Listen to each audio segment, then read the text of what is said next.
Naam, Babul Adhan, the chapter of calling towards prayer.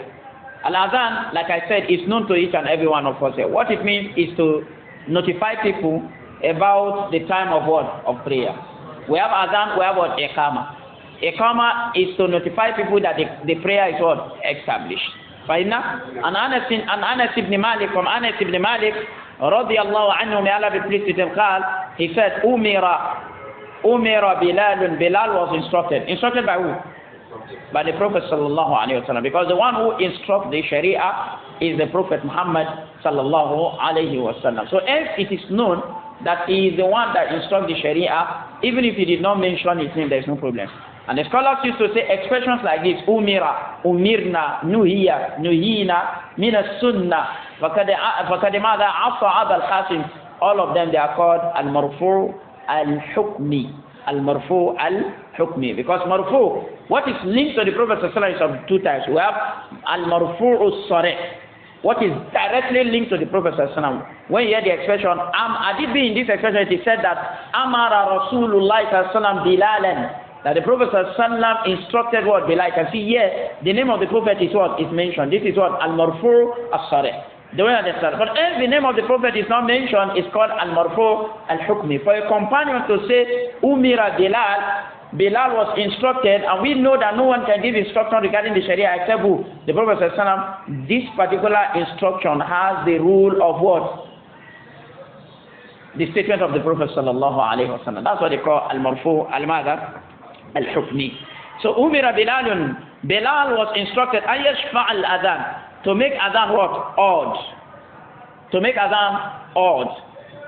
Is it odd? Or even? Even. To make Adhan even. So this expression, to make Adhan even, is majority of the expressions of Adhan, not all the expressions of the Adhan. Do you understand? Majority of the expressions of what? Adhan. Because the last expression of Adhan is witr, is odd. La ilaha illallah. But you see, find some people saying it two times. It's wrong. It's La ilaha illallah, which is one time. So an yashfa al-adhan here is mabniyun al-ghalib. If not, there are expression, there is a particular expression in the Adhan that is what? That is odd. But an-nadir kal-ma'dum is because that one is insignificant in comparison to what? Others that are what? That are evil. Do we understand? وَيُوتِرُ الْإِقَامَةِ, and to also make Iqama, and to make Iqama odd. To make Iqama odd. But in Iqama too, this one is also what? Considering the majority of this expression. If not, in Iqama too, there is what? There is even what? Isn't it? Allahu Akbar, Allahu Akbar, Ashhadu an la ilaha illallah, Ashhadu anna Muhammadan Rasulullah, Hayya al-Salah, Hayya al-Falah, Qad qamatis salatu, Qad qamatis salah. This is what? This is even. I hope you are getting it. So the expression witr and shaf'u here is mabniyun ala al-mada, ala al-ghalib. Fahimna hada? I hope you understand. So we now understand from this place that an-nadir kal-mada, kal-ma'dum. So if we have 100 students, and out of the 100 students, 95 are wearing cap, we can say the class is a class of what? Half. Do we understand? Now, so this particular hadith is legislating to us the what? The call to prayer. It's telling us that call to prayer is legislated in Islam. Because the Prophet ﷺ instructed Bilal to do what? To call to prayer. So yeah, he didn't tell us how to call to prayer because calling to prayer prior to this expression is known. It's just like him telling us to observe Zuhr prayer. Is he going to tell us that Zuhr prayer is 4 rakah? Then he gets to the 2 la, because Zuhr prayer is what? Is already known. Fahimna? And Abi Juhayfa. From Abi Juhayfa, Wahb ibn Abdullah as-Suwa'i. Wahb ibn Abdullah as-Suwa'i he said, Ataytu an-Nabiya sallallahu alayhi wa sallam. I went to meet the Prophet sallallahu alayhi wa sallam. Yeah, the scholar said he went to meet the Prophet sallallahu alayhi wa sallam in a place called Al-Afqa. This place is in Makkah, around the outskirts of what? Of Makkah. The Prophet ﷺ, when he got to Makkah, immediately he did tawaf and he did sa'i. Yeah, between Safa and what? And Marwa. He then went to this place, Al-Afqa, and spent almost 4 days there. He stayed there for 4 days. He was doing what? He was doing qasr, as we are going to see. Fine now? Now, وَهُوَ فِي كُبَّةٍ لَهُ حَمْرَاء مِنْ عَدَمٍ. While he was in his red canopy, min adamin, of skin. He was in his red canopy of what? Of skin. That is made up of what? Of skin. Qala, what the narrator of the hadith said, فَخَرَجَ بِلَالٌ بِوَضُوء. Bilal actually now came out with what? With water. For what? For ablution. In the riwayah of Imam al-Bukhari, it was said that the Prophet performed the ablution, and after the ablution of the Prophet ﷺ, Bilal now came out with the what? The remaining what? The remaining water. فَإِنَّ هَذَا فَمِنْ نَاضِحٍ وَنَائِلٍ. Among the people, meaning among the companions, there were those who showered with the water, and there were those who poured with the water. Yes, this expression فَمِنْ نَاضِحٍ وَنَائِلٍ is referring to, from among them there were those who got little. I hope you are getting it, because they were dragging the water, and among them there were those who got what? Who got much. Why were they dragging to get from the water? Tabarrukan. They are seeking tabarruk from the water used by the Prophet sallallahu alaihi wasallam. This is permissible. فَإِنَّ هَذَا قَالَ. The narrator said, فَخَرَجَ النَّبِيُّ صلى الله عليه وسلم وَعَلَيْهِ حُلَّةٌ أَمْرَاءٌ. And the Prophet sallallahu alaihi wasallam came out in a red word, habiliment. We call it habiliment because hulla is al-kisa, means sawbain fa'akthar, cloth that is made of, a garment that is made of what? 2 clothes and above. I hope you are getting it. So the Prophet ﷺ came out in what? In red what? Garment. Do we understand? Is it clear? Al-Usuli, are you following what? So how do we do with the riwayah of Imam Ahmad that said that the Prophet prohibited us from wearing what? Red garment.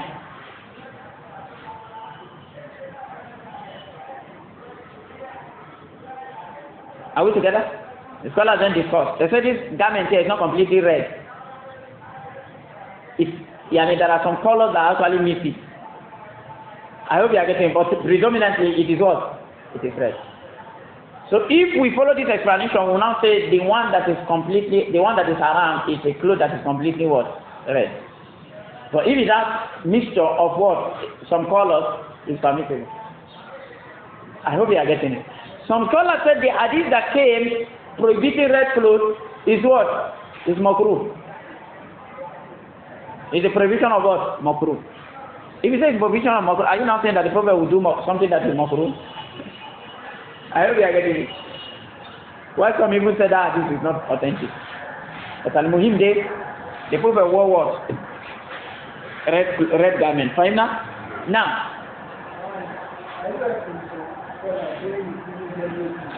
Now, that one that came in yellow coat, this is authentic, guys. There's no dispute among that one. That you don't put on what? Yellow. Fahimna? Now, hatta kan yanzur ila bayadi saqi. The narrator said, I'm looking at the brightness of what is she. That means the clothes of the Prophet used to stop at where? Fahimna? Qala, he said, for tawadda. He performed ablution. Who performed ablution? The Prophet. So, but if you want this riwayah is the riwayah of Imam Muslim. If you want you to agree with that of Imam al-Bukhari, we will say it's Bilal that performed ablution here. Because before Bilal brought out the water, the Prophet had already performed ablution as it came in the riwayah of Imam al-Bukhari. Do we understand? So we say Bilal performed ablution, wa azana Bilal, and Bilal also was called to prayer. فَإِبْنَ هَذَا قَالَ. He said, the narrator said, فَجْعَلْتُ أَتَتَبَّعُ فَاهُ هَا هُنَا وَهَا هُنَا. And I began to follow his mouth, here and there. يَقُولُ, as he was saying, يَمِينًا وَشِمَالًا, right and what? And left. Hayya ala salah, hayya ala falah. So this means in saying hayya ala falah and hayya ala salah, you do it to the right and where? The left. The scholar said you do one to the right and you do the other to where? To the left. Fahimna? ثم ركزت له عنزة. And then a spear-like stick was planted for him to serve as what? A sutra kenako. فتقدم, meaning was planted for the Prophet to serve as what? Sutra. فتقدم, and then the Prophet preceded. وصلى الظهر والعصر ركعتين. And he observed Zuhr and Asri. How many rakah? 2 rakah. ثم لم يزل, and then he did not stop. يزل أي استمر كنا. There is what the scholars call أفعال الاستمرار, the verbs of continuation. Part of them we have mazala, we have mabariha, we have mafatiha, we have manfaka. Anyway, you see this verb, it shows what? Continuation. So then he did not stop. يصلي ركعتين, observing what? 2 rakah. حتى رجع إلى المدينة, until he returns to where? To Medina. What do we learn from this hadith? Some of the things we learn from this hadith is that what? Al-asbab la yunafi at-tawakkul. Holding onto the means, holding onto what? Legislated means does not negate what? Tawakkul. You see the Prophet ﷺ put on what?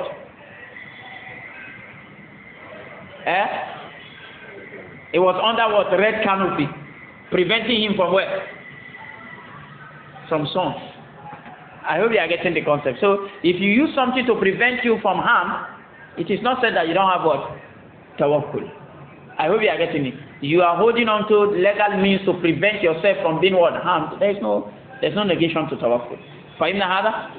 We also learn the permissibility of wearing what? Red clothes.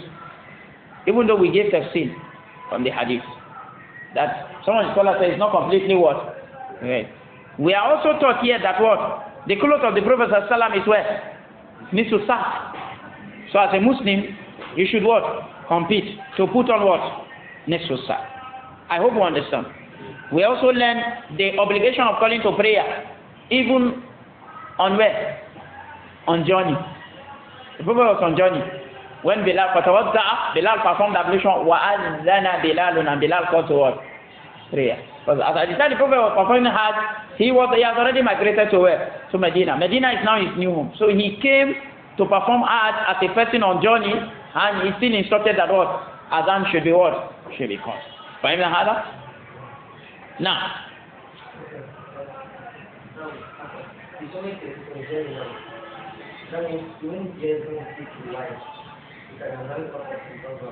that's what we're about to say. That part of what the hadith told us is the permissibility of observing what? Awesome.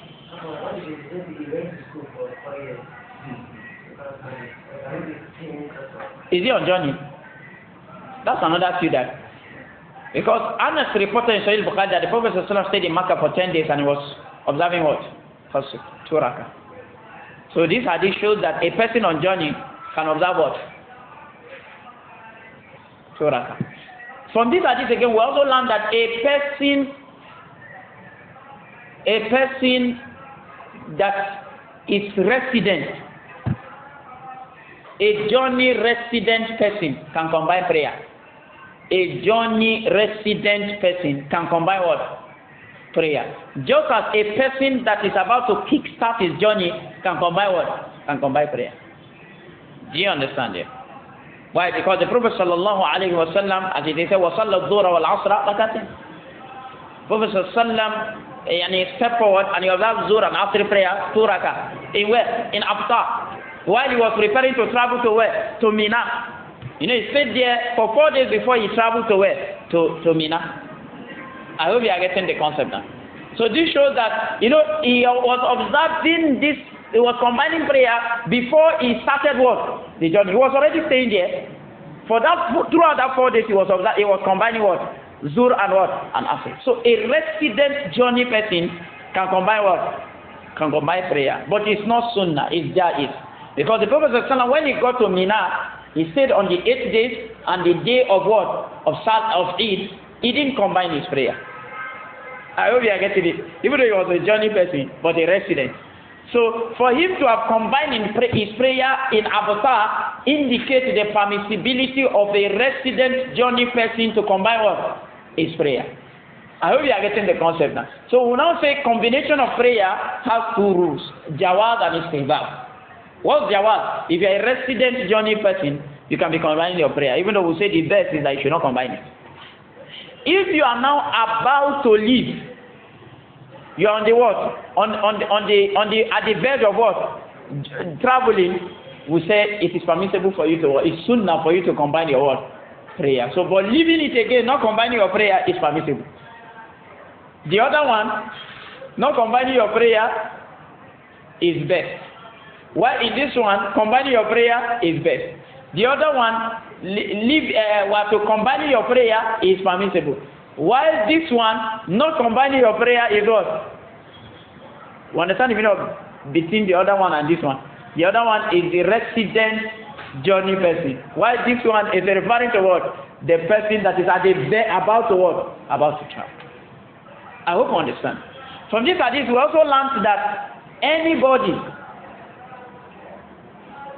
that is on journey, if he did not pray his prayer while on journey, if he come back home, he complete the prayer. If prayer meets you on journey, you didn't pray it. If you come back to your house, you complete the prayer. If prayer meets you from your house, you didn't pray it. If you arrive at work, where you are going to, you shorten the prayer. I hope you are getting the concept there. The scholar said, Al-Ibra bil-fi'l. Al-Ibratu bil-fi'l. Because the Prophet said, it is said that, ثُمَّ لَمْ يَزَلْ يُصَلِّ رَكَعَتَيْنِ حَتَّى رَجَعَ إِلَى الْمَدِينَةِ. He never stopped observing 2 rakah until when he returned to where? Medina, which is now what? His house. So the observation of 2 rakah stopped at where? The house. I hope you are getting the concept. Do you understand?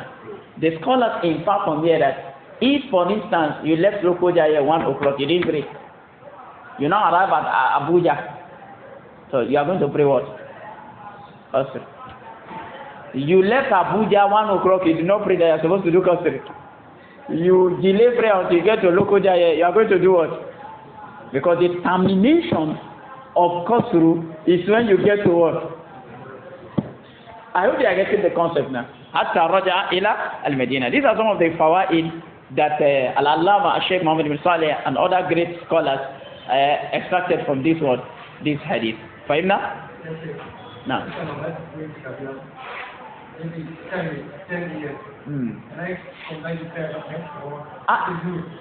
It's not time for prayer.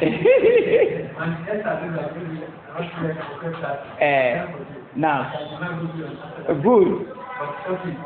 Now, no, you complete because you are still there. You are still within your area. Fahimna? Now.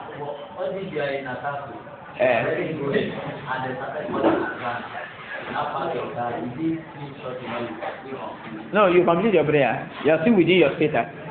Fahimna hada?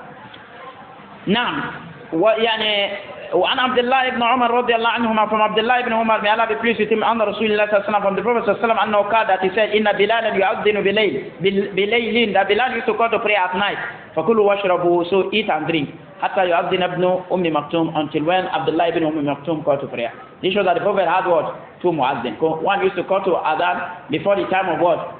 Prayer, and the other used to call to adhan at the time of what? Of the prayer. I hope you are getting the concept. So Subhi prayer, you take what?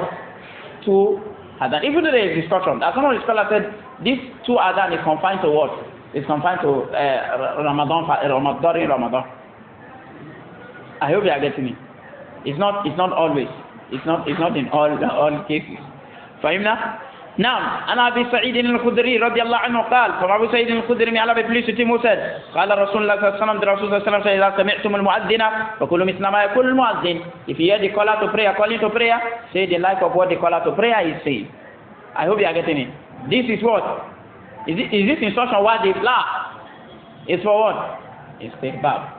The way I understand. So if Muazzin says Allah Akbar, you say Allah Akbar, Allah Akbar. But there's another narration that came saying that when he says Hayya ala salah and Hayya ala al-falah, you say what? La hawla wa la quwwata illa billah. So now do we understand this? Is it clear? Tayyib. Now, we have lecture to attend to this. Now, ask your question.